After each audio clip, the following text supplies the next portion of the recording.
রবিবার এডিসির প্রাক্তন সিইএম রাধাচরণ দেববর্মার এক গুরুত্বপূর্ণ সাংবাদিক সম্মেলন করেন, যেখানে তিনি বর্তমান এডিসি প্রশাসনের কর্মকাণ্ড নিয়ে আলোচনা করেন।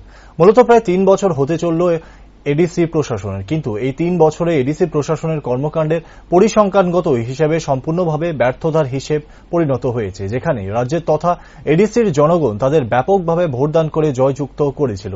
ঠিক সেই সূত্রে বাস্তবে কাজের কাজ কিছুই হচ্ছে না গোটা এডিসি এলাকাতে। এমনকি পরিকল্পনাহীন মনোভাব নিয়ে প্রশাসন চালিয়ে যাচ্ছে এডিসি প্রশাসন। শুধু তাই নয়, এডিসিতে কার্যনির্বাহী কমিটির উপর এক ধরনের মাথা ভারী প্রশাসন চাপের ফলে কর্মকাণ্ডের অচল করার প্রয়াস চালিয়ে যাচ্ছে। এডিসি প্রশাসনের কাজকর্ম সম্পর্কে আমরা কিছু আপনাদের দৃষ্টি আকর্ষণ করতে চাইছি, রাজ্যের মানুষের আপনাদের মাধ্যমে দৃষ্টি আকর্ষণ করতে চাইছি। এডিসি প্রশাসন 3 বছর রানিং চলছে, 2 বছর প্রায় 5 মাস চলছে,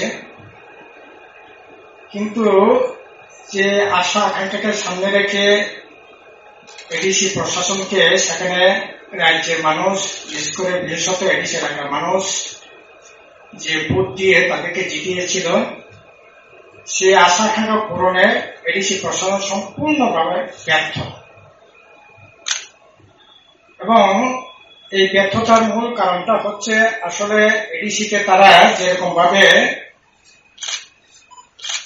পরিকল্পনা করে যেরকম ভাবে কাজ করবার কথা সেরকম ভাবে কাজ হচ্ছে না, বরঞ্চ একটা মাথা ভারী সেখানে প্রশাসনের মধ্যে কার্যনির্বাহী যে সদস্য আছে, কমিটি আছে, তার উপর একটা মাথা ভারী প্রশাসন বসিয়ে এই আসলে কাজকর্ম, আমাদের মনে হয় এই কাজকর্মটাকে সেরকম ভাবে সুচারুভাবে করতে সেখানে ব্যর্থ হবে।